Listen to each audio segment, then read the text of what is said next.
What's up, y'all? It's me, Tasha C. And in this particular video, y'all, we'll be reviewing, recapping Euphoria Season 1, Episode 6.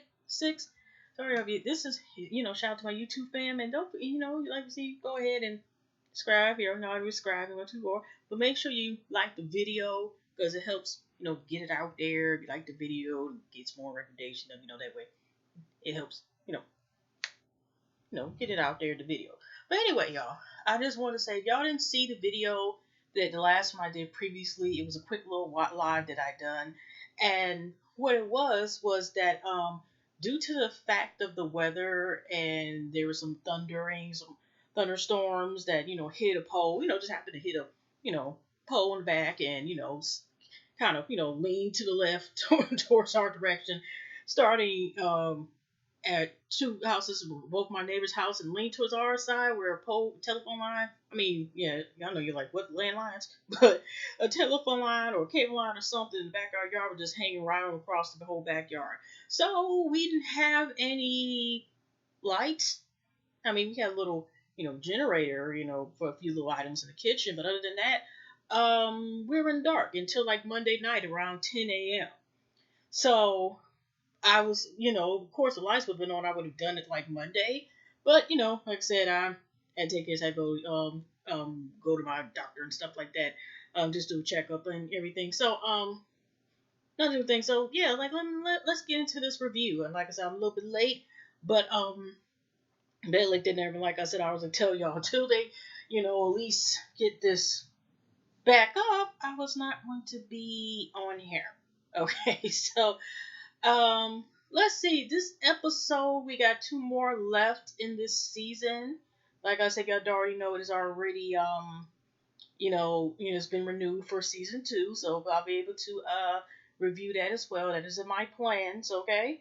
Also, what I noticed, and I'm going to bring this up later on as well in my review. Um, just to start off, how they talk about prison and they go back kind of like the day before, or days before, or a couple weeks before, and then but they always start off with recently. Every episode has started out at the beginning with a a character, background of character, a little bit. But even though they get by background character, I noticed that in this particular episode that for McKay or Chris, but they usually call him McKay. They talk about his background, and it seemed like they'll only focus on like he's been doing football, but I don't know say if he liked it football because they start like I don't know he's like teen preteen tween before he got teenager and showing how much his McKay's father pushed him do all this exercise you act where he worked out so much the poor child about to start spitting up and stuff and then that was just the exercise. And then he getting ready to start, practicing with his little football team. And then they have another scene where, but I noticed they only focus on McKay to the point that he has two old brothers. And, they didn't even mention anything like he has any siblings. Even, I don't know, Rue was saying that, well, no, they kind of show like when her mom was pregnant with Rue. But the character analysis really focused on the character, whether they have siblings and even siblings that even have to do with the part of the show. I noticed. Maybe I guess everybody's individually talked about in their little, their little character, background segment. I guess. So we only see the dad. I don't know what his parents did. You say a dad, was already, a couple permanent 10 people only in that neighborhood. But like I said, we see one scene where there was one game, and he's so one of the, his opposing teammates said something obscene to him, and he knocked him down, tried to fight him, and McKay, as a young a little boy, not like little, but you know what I mean, like teen, tween, whatever, or about to hit teenage years, and his he was crying, and I was like, "You don't let them get the best of you, blah blah blah. He just trying to get ahead. Then you then all have, they kind of like talk like, like football is in your life. It is in your blood. You're gonna do this. I don't care. You're gonna give blood, sweat, and tears. Okay." Kind of reminds me. Y'all ever seen Varsity Blues? That was a good. I don't know if y'all remember that movie. Oh, it came out so long ago. Not that long ago, but it reminded me of that scene where you have some of these, parents that want you to sometimes go to your goal or goal they wish they had, or they wish because if you become successful with it, so forth, whatever. And so, you know, that's what it is. So McKay has always been one of the top players, whatever. And then it shows like currently, when of course they go to where they're at right now. And when he's on that field, he gets the crowd amazement. He makes touchdowns or whatever, and gets all this done. But then he also goes to the thing like here he got this. He when he went to college, he I guess of course probably obviously went on a college scholarship, and of course his dad was there like oh Ray, and everything.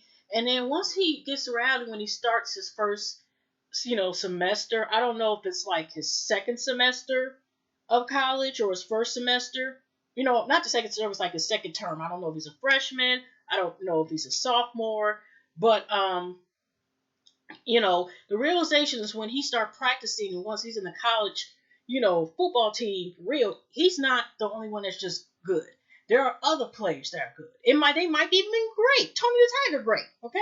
So he started to realize and it started like analyzing like, wait a minute, I'm not that good. I may not go to pro because he's doing probability statistics and saying, okay, 1 out of 10,000 people, blah blah, possibly a 1 on 1 million might be able to he has chances of possibly going pro. So he doesn't even feel like he doesn't know what to do because football is just like he's supposed to live, drink it, and assert inhale it, whatever is football, okay? And then there's another thing is, but he ended up falling in love with Casey, a girl that everybody wants, or some cases, depending on who you speak on, supposedly everybody smashed, okay? She's supposed to be the thought, one of the thoughts, even though they don't seem, I don't think they use the word thought, I think they use slut, whatever, okay, on this one. But, so, we end up seeing they fast forward like sometimes he's okay with what Casey wears because sometimes Casey does wear stay. You see some cleavage and stuff like that. So he's like he okay-ish with it. So he has some insecurities as well, not just like feeling like what he's going to do and all he has football, but he knows nothing else, and he doesn't feel like he's going to go pro at all. And then most of the time he's been sitting on the bench, okay, when he got into college, as opposed to when he was playing for football for high school. So they got a scene where they fast forward. She went with him to his college, the Halloween party there. And she was trying to dress as a character. I had looked it up because I heard the movie but never seen before of a character called Alabama from a movie called True Romance. Okay, but he like, where do you think you're going with that? No, you can't dress like that. Blah blah blah. People blah blah blah. So he ends up having her wear his jersey and stuff like that and whatever. So I know I'm kind of like going by character because it's like so hard going back and forth, back and forth. But let's just get into it to get out the way because that was already traumatizing and sad to see this scene, whatever, right? Then we'll go forward to the party. Now, turns out with Nate, after they have I think the party, or I don't know if it's the same time as the party, week of or later on or something, or I know it was currently around that time frame. But let's just say this. They go back to the room, whatever, and they're about to have sex, and he, I guess he's got his own. It looked like, I don't know if he has, a roommate in his dorm or got his own separate room or whatever. I don't know. All I know is the door was unlocked. These guys come in, all with ski masks on, at least about 8 of them, right? And they all look like, Hawaiians, whatever, they did it so fast. I'm like, I think most of them are draws, but some of them are jocks trap. I don't remember. All I know is that they take McKay off of it. Of course, they fried and take McKay off of, Casey when they're in the middle of having intercourse. Try to be careful because, YouTube, be stressful. Intercourse or whatever. Then they start saying McGay, and then one of them got a camera and stuff like that. And they just came over there and he cried, of course, because they're like, of course, Cass like stop, whatever. It was just so much going on. It was just like humiliating. And what I rewinded back that part a couple times, and it was still assault. Don't get me wrong, but I don't know if they penetrated him or not. I don't think they did. I think, but it was already humiliating and assault enough and disturbing. Just too much going on. Even not supposed to be hazing. Them calling me gay and drunk, and they just like. I think, like I said, some people, like I said, depending on how you look at it, I still looked like they assaulted him, but they didn't. That was still considered assault, personally, me. But it didn't like sexual them as far as points to like penetration was involved or anything like that. But dry humping him and pulling him out, that was already too much bad enough. Okay, so he's crying. When they left, they went back and forth to the scene. So after, unfortunately, this attack happened or this hazing. Whew, Yeah, that hazing can be dangerous, y'all. I, too much. So after they left, Casey had put on a shirt. She was texting Lexi. I don't know. She ended up explaining to Lexi through the Lexi what text message was going on. McKay's in the room crying. He's looking up at himself in the mirror and he's crying. But it seemed like he's doing the tactic that his father's taught him to do, like basically, it's on your head, just you toughen it up type of mentality. And Lester, I don't know how long he was crying, but the time we seen back then is the audience viewer scene. He comes and he was just like out of the out of his bathroom. He had the door closed, but then he comes out and he's looking at Cassie like, okay, why do you have a shirt on? And she like, what? I didn't know it was cold. It was creepy as heck, and it was a horrible scene, and it was crazy. It just happened where 8 guys, just happened to come in here. So I covered myself up. That's why I got a t-shirt. He was like, well, you don't want to have sex now? So of course, in his head, because that happened, that stripped him of his manhood, that violated him. He's a victim. That that trauma, there's trauma there, major trauma with that incident occurring, and he just looks like, she was even asking, okay, no, I'm fine. I'm good. I'm good. So it was just like he forced himself to basically get himself up again, if you know what that is. Up again, just so he just turned um Casey around. It was kind of so emotionless, and he just basically made himself like, because she agreed, okay, let's just have sex, but it was just like so emotionless. It's like he actually forces himself to get aroused again, to have sex again, just to prove that he was a man and not weak and gay or whatever else that that was called during, unfortunately, during that assault parentheses hazing scene. So anyways, so after that, like I said, the main focus is like everybody meets up at Daniel is hosting a party, whatever. They be where the heck they got a lot of hookups though. They having all these fifths and stuff like that. They have more alcohol than they do with some of these bars. Just fifths everywhere, gallons everywhere. Just everybody just taking beer, just alcohol, wine, whatever. Just okay. But here's another scene that I'm just trying to give everything to the main scene real quick. Because like I said, how it's a good show, but sometimes it just does jump back and forth. Um, like Cat, her parents are out of town, and she's been still doing her, mass shows and doing some videos and talking. She at least looked like 5, 6, or 7 guys that she talked to. She talking about, you're disgust, just say you were, oh, it sound like a pig to a couple guys, whatever. And then there was this one guy or whoever person was trying to offer her $300 for a 30-minute show, and she's like, no, I'm good. And the person texting them back like, well, money's not an object. And then she's just still like, I'm good. So, but she must have her Amazon list, you know, open, or attached to her page, a link, probably hyperlink on her porn, account. And so she eating, taking a bowl bath, I think, eating some slice of pizza, and the mysterious Mark whatever 99 person ends up, oh, congratulations, everything your Amazon list was bought. And the person like, see what I, see now is that enough or something? The person said. So at least that, the question mark. And then I'm wondering who the heck is doing that and what is going on. And based on the previews, it showed like a glimpse like Cats was crying and stuff. So I don't know what's going on, but. So another backstory, y'all, real quick.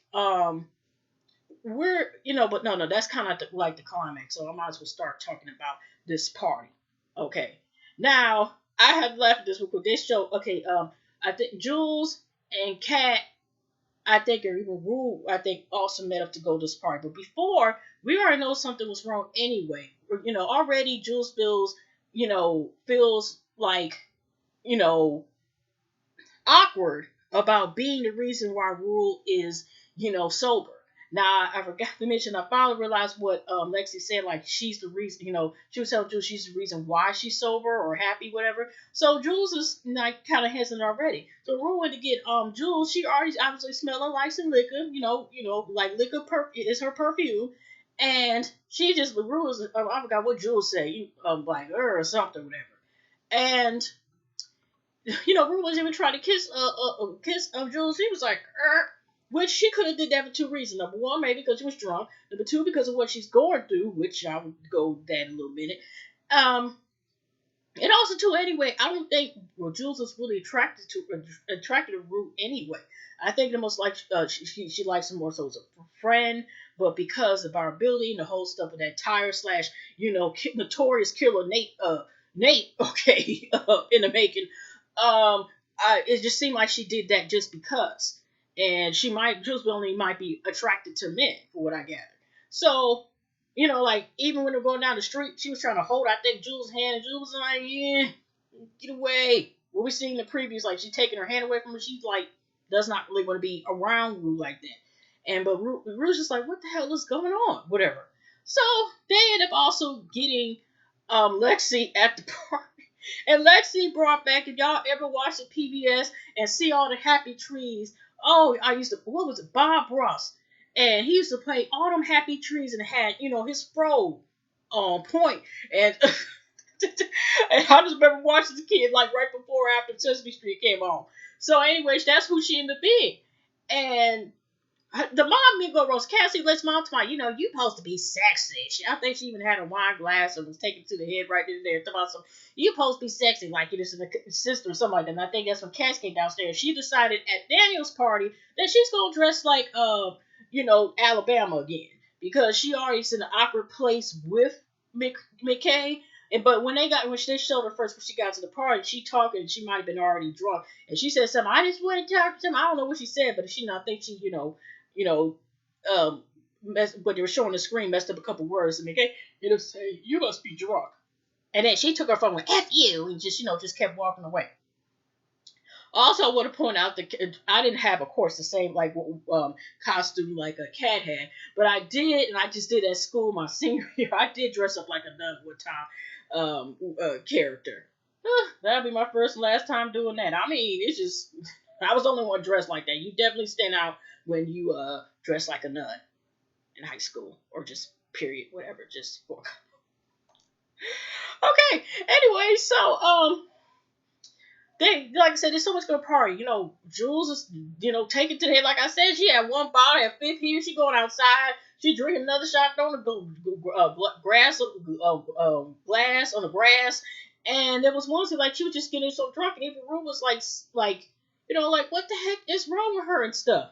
But she ends up talking to Fez. He was at the party, and then she basically apologized. And Fez like this, oh well, it's cool. I don't pay no mind to what a drug addict says, because what they say, love you, hate you, F yourself, whatever, it all is what it is. You know what I'm saying? That just comes where, you just like your wording or what you say is it's like he just, whatever. Okay. So, but he asked her, what she saw, and she was like, yeah.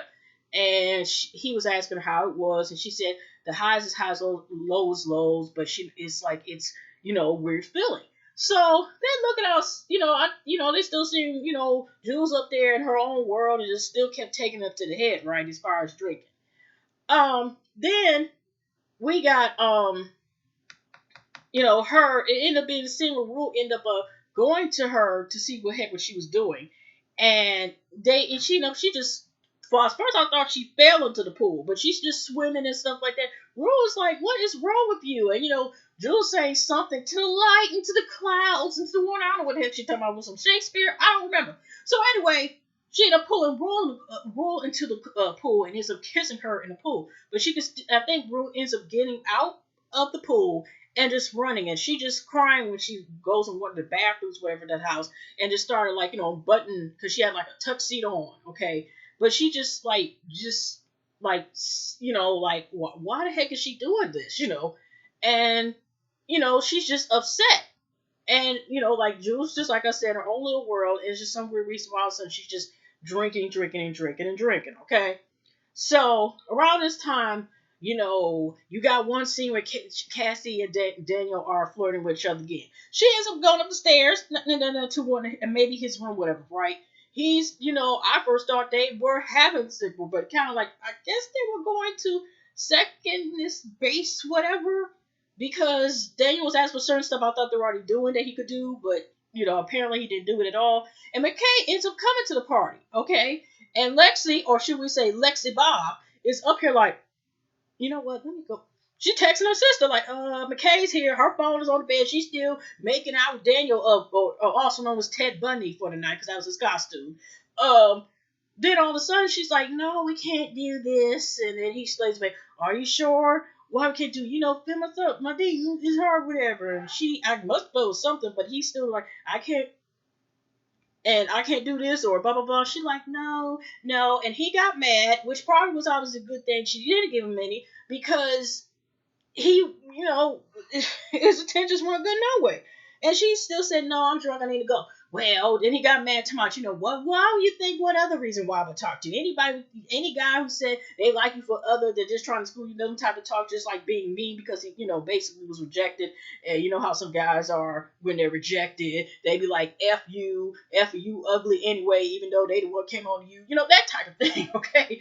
So he didn't take rejection based on it. It seemed like, well, nobody only wants you except for sex. You're boring, blah blah blah, all this other stuff, and you led me on, blah blah blah. The times you came on me for blah blah, you keep leading me on. So if she started crying, like, oh, you cried. What else? What else is new? Blah blah blah. And she left, and she ended up just going home. And then I noticed the thing because how Lexi was able to stop the case that she seen, he was already going to floor. He opened up the room, but it wasn't a room with where Casey was, whatever. He ends up Lexi stops him and she Lexi Bob, and she tells McKay that I think something like along the lines that, oh, Casey must be home. Is Casey home? Because he said he was trying to look for her and something like that. I think she could have sworn. Whatever what she said, Lexi Bob saved the day, okay? And so we have another scene also with, like I said, with Kat. Now Ethan is there talking to her, and again she has this confidence to a point where the confidence she makes Mills like, you know, things have to be only with sex. Sex is powerful, but sometimes people downgrade the effects of, with the downgrade the effects of sex in order to dilute down. Because in the way Kat is saying is, if the only thing she knows God is all makes it seem like the only way she's attractive or a great person or whatever else seem like is only she feels like, she can only be, only sex can occur between her and a guy. That's it. There's no sense of meeting someone, that's all it should be. It's just sex.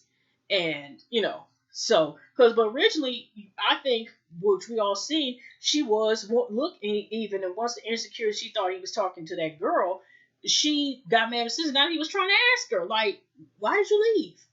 Where'd you go? What happened? Where'd you go?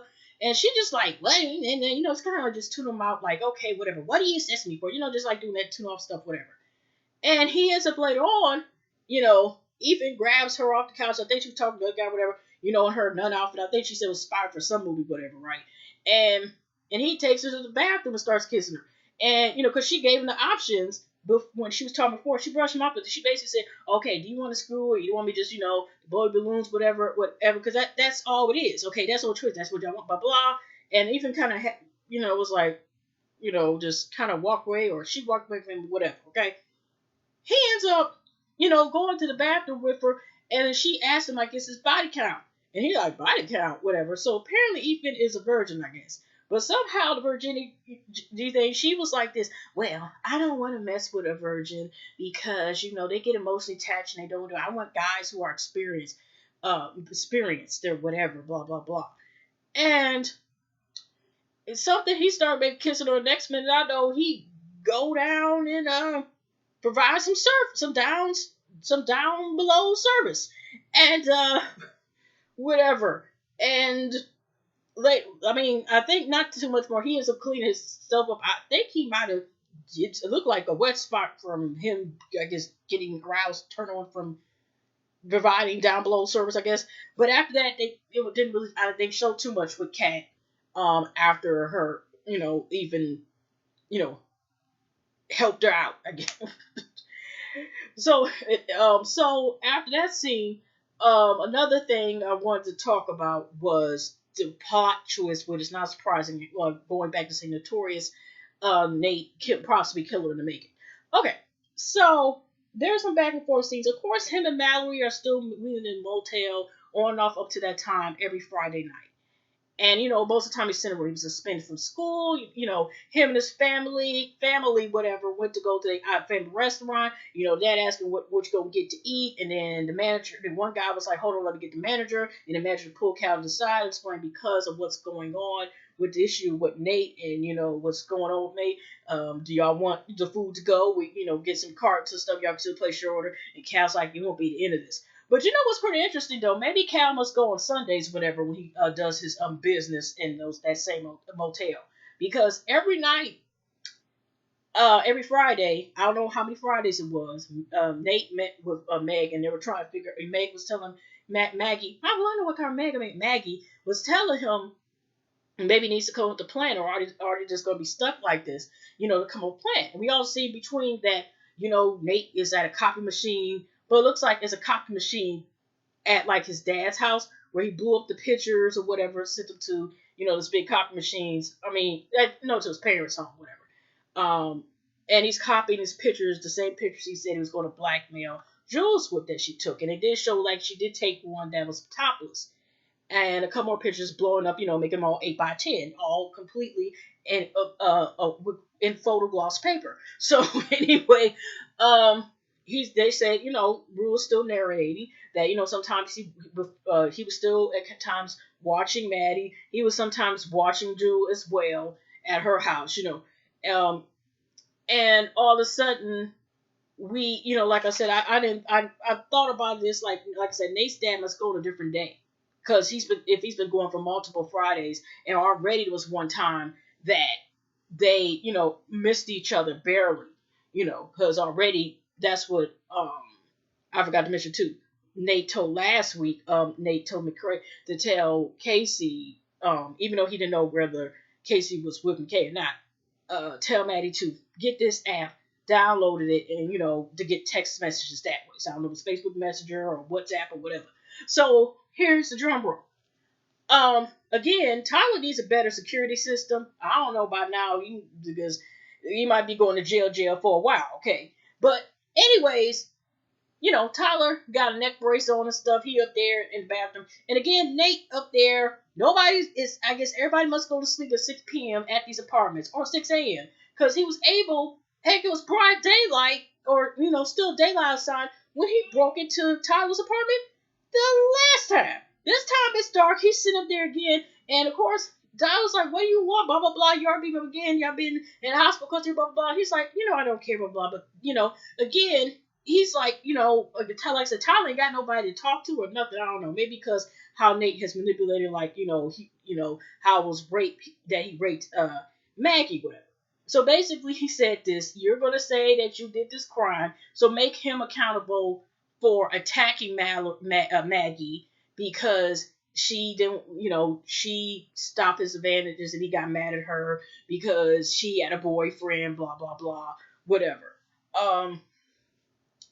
And around the same time, we also find out the backstory while Jules was drinking really bad. Now, Rue got so upset, and Lexi had saw her walking outside, because she's like, "I feel like a burden." And Lexi's like, "It's okay. It's okay." And, Jules is still like, whatever, blah, blah, blah. And because they still like, "What the heck is going on?" And Rue's like, "I wish you would have told me what happened the day before happened." So the reason why Jules is drinking so hard, because just like Tyler's being threatened and blackmailed to basically take the fall for Nate and, slash, confess, the fall to Nate, or end up he gonna have to confess or go find out anyway that he raped Maggie. He was gonna have to take a fall, so he basically threatened him. He didn't touch him, but he basically threatened him. And so around the same time, they showed Nate, it was cross street with Jules. Jules was like, I think it was during the daytime. He was like, or something, I don't know, forgot what time it was. And Jules was like, "What? What did you bother me for?" And he has, of course, the 8x10s glossy print. He said in brown envelope, and said, "You're gonna do something, or else you're gonna be charged for child pornography. The choice is yours." In his jigsaw voice from Saw. Okay. So, anyways, she is Tyler turns himself in. "Oh, I'm here to commit the crime. All the mates with neck brace and everything. I'm here to commit the crime." I think also something, he messed up his eyes. Somebody couldn't see and get all his migraines up. Anyway, he like, "I'm here to report a crime." And even one detectives, the one I think that had to deal with the case with Maggie last week, was kind of talking to one of her colleagues, like, I really think this is kind of weird. Something ain't adding up here. She kind of feeling like, I don't think he was the one. I think he just admitted for some reason, but she didn't say all that wording. So anyways, then we got Jules at the police station. They're like, blah, blah, blah, whoever detective person is, whatever. And a lot of horror scene. And here comes Jules. Yeah, I seen the guy, and I was going to find somewhere to go, find where the bathroom porta potties were, and then I looked, and when I looked and I seen around the trailer, I seen somebody attacking somebody, and I was up there, and I noticed it was Maggie, and I know it was Maggie because she had these hoop ears and blah blah blah and a ponytail, and then when I remember the guy that she was up there having sex with at the party, and blah blah blah, and I remember him from there, and blah blah blah. And so the woman asked, I think the college woman, same woman, I don't know what to ask her again, are you sure? You're telling the truth, because perjury you get up to 7 years. You realize, are you sure? Here go Jules. Yes. Are you sure? Sure. I just told you what you possibly face. Okay? Handcuffs, jail. If you're gonna sit here and lie about it, she's and she's still Jules like, yeah, I seen that. Yeah, that's true. That is all true. True. Okay? And they're just like, oh, okay. But like I said, she asked a couple times before she let Jules go, like, okay, are you sure this is right? So of course, Naked's off the hook because Tyler is the one now. It's interesting. Tyler was the one that was communicating with Jules. Now Tyler's the one who sat there and attacked Maggie. But like I said, it was going to be a problem because Maggie, as we know, was going to protect Nate. Period. Because she looks in this knight of shining armor, not like the crypt, the demon crypt keeper that he is. Okay. So, anyways, because of that, now all of a sudden, because like right around this time, Jules and Lexi and them, I don't know if Lexi was still there or not, because Cassie went home with her. But right from by the way, I wanted to say this scene real quick that was hilarious. In between, a little bit after Rue was at the party, she knows her sister Gia is there. I think it was Troy or Roy, whichever one of them, right, was with Gia. But it was the same woman that was the first one. So when she see her little sister, he up here having Gia's, smoke some more weed, and she grabs him up this time, like, come on. And she takes him somewhere, I don't know if it was inside of the garage part or whatever, or the laundry, I don't know what it was, but she grabbed him like, you know what? If you go anywhere past, what was it, first base with her sister or something like that, and you get high with her anymore, keep getting her high, whatever, or whatever. She was like, I met a lot. Do you know how rehab is? Because he was like, he corrected her which twin it was, but she was like, I met a lot of people. Have you been in rehab? He's like, no. And then even Lexi, it was hilarious though, because Lexi's like, yeah, I've been in rehab once, and that was bad, and we don't know whether it was true or not because we don't know about it. But I think she would just help. No. Lexi was just like making sure to scare the heck out of Troy or Rory, okay? Or I think he was supposed to be dressed as Mike Max, right? So anyway, she was basically letting him know, like, okay, you know what? Because I met some dudes that was attempting murder, some killers, blah blah blah, violent people, stuff like that, whatever. Which there's some people when they do be sometimes either self-medicating or some of them become very violent, okay? But or it could have been violent prior to that. But anyway, what she was letting him know, like, listen here. You do that stuff, or basically by like I said, she told him two things not to be doing with his sister, basically like basically sex and drugs, basically, or going past. I think I said first, but she's laying here like she actually named some of the characters off of The Wire, okay, which is Omar, Stringer, Weeby. That's what Lexi said. Yeah, don't forget Weeby too, or something like that. So, Roy didn't all that stuff he was talking like, a week before last, he was just like this. And then Rue was like, George, tell her that she looks pretty. And then you hear him, once they left, he didn't get I guess his brother was there, whatever. I don't know what it is, he was just like this. They didn't even see his brother McKay there neither. Okay, that house was big as heck, wasn't it? So, anyway, he was like this. Next thing I know, he talking to Gia. Because, Gia, I forgot to mention, when Rue snatched him up, Gia got there and was like, what's wrong with this white man? And she said, I'll deal with you later. But after that, Roy or Troy didn't want no problems. So we heard him say, you know what, you look pretty today. And I think Rue's in the background. And, he was like, you know what, they have some drinks. And he didn't say none of that, some rock or Grey Goose, whatever what the heck they drink. And he was like this, would you like some more iron fruit punch? So anyway, so towards the end, two things happen. Now we see Cassie had walked home. Like I said, they all able to walk home, Jason from Friday 13 messing with nobody or nothing. There's nobody messing with the people. They just walking all the dark at home and they just comment. I guess, it's a small big town or whatever. Okay. Um. So she goes. Her mom's knocked down the couch and she took. I don't know if it was the wine that she was already drinking or took the wine and she just taking it to the head because just of what she just experienced. And then we looked in the audience looking just like Casey's looking at staring at. She's looking to pack up sanitary napkins or them. I don't know. And first I thought about this. Wait a minute, why is she looking at those? And then it clicked in. Of course, it should cook it. It's like the first thing is possibility. She's realizing that wait a minute, my period hasn't came yet. She didn't say it, but that's what the scenery was giving us. Okay, so that's another thing, and it looks like that possibly might be what's going on in the next episode. So it ends up, y'all, where since Nate has been cleared, okay, of these charges, he comes in there, coincidence dressed up. I don't know what Maggie, who she was. I don't know what the character was, whatever. I don't know. But Nate comes in with his little jail or outfit on, and before also then too, McKay was talking to his dad and saying like he doesn't feel like he's gonna go pro or he realized like he doesn't know what to do. And again, his dad's still talking about that's just all in your head. You concentrate, blah blah blah. Still like keep football in like it's his life. Whatever, blah blah blah. So, anyways, Nate comes in with his little jailhouse rock outfit on, and everybody just like cheering, Nate, Nate, Nate, Nate, yay, Nate, yay. So when they get like they start, him Mally puts her on the counter, they start making out one of the parts of the counter, other part of the kitchen, and here go Rue, Lexi, and Jules all looking, and Jules kind of has this look at her face, and kind of like I can't believe this ish.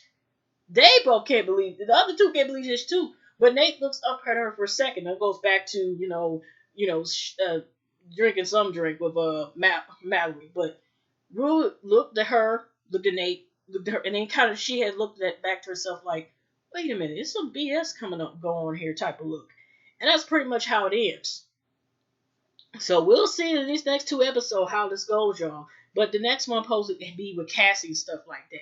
Hugs and loves, everybody. I'll see you on the next video. But like I said, this is pretty interesting. I'm wondering what the cliffhanger gonna be in the next two episodes. But anyway, y'all, hugs and loves, everybody. See you on the next one.